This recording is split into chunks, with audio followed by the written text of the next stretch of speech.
Shabbat Shalom, everybody. I'll keep my remarks brief this morning since we already had a beautiful Devar Torah by Madeline.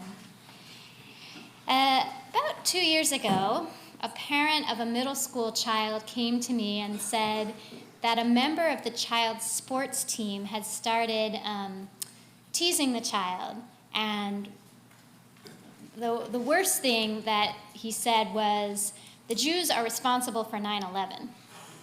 So the parent was coming to me to say, how do I handle this? So we talked about, you need to make sure the coach knows what's going on, and you need to make sure the school knows what's going on, but you also need to talk to the child's family. And he said, directly? That feels so awkward. How should I do it? And I said, well, you should call them up and you should invite them to your home for dinner. And he said, what? And I said, look, you're just seeing a surface behavior of this family. You don't know their story. You don't know that they know what their child is saying. You don't know what beliefs they hold or where this is coming from. So until you really get to know someone, how are you going to find all of that out? And he said, I'll think about it, Rabbi Zelony. Fair enough, right? It was a big ask. It's so easy to judge people just by their edges or their surface. And we see King Balak do that in this story. So after Balaam arrives to the kingdom of Moab, the very first thing in the morning, right? We're told in the verse in the Torah, he rose in the morning because he wanted to show Balaam the evilness of this people. We rise early in the morning as Jews. That's why a bris is performed traditionally very early in the day, or the first of our daily prayers is early in the morning. You're supposed to rush to do a mitzvah. But Balak was rushing to give judgments and make assumptions. And then we're told that on this mountaintop, he shows him ktsei ha'am, which gets translated as a portion of the people, but it really means the edge of the people.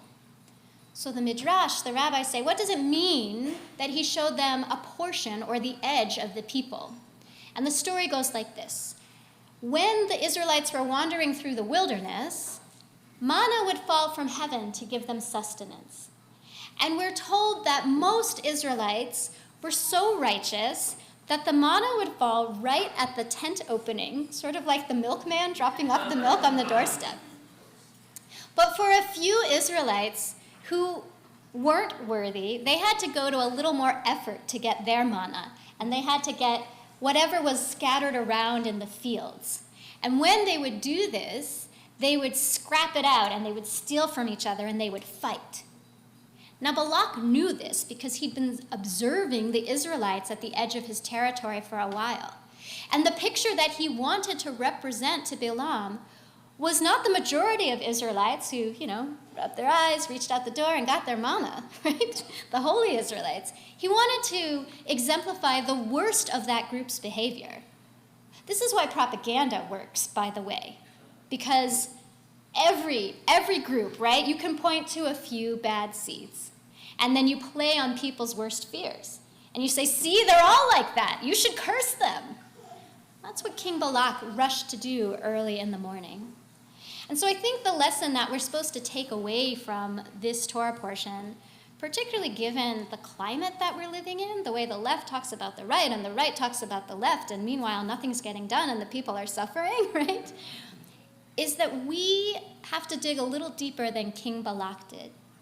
We have to go beyond the edge of the people. We have to stop looking for the worst of a group and start really talking to one another, because through that deeper understanding comes blessing. Shabbat Shalom. Shabbat Shalom.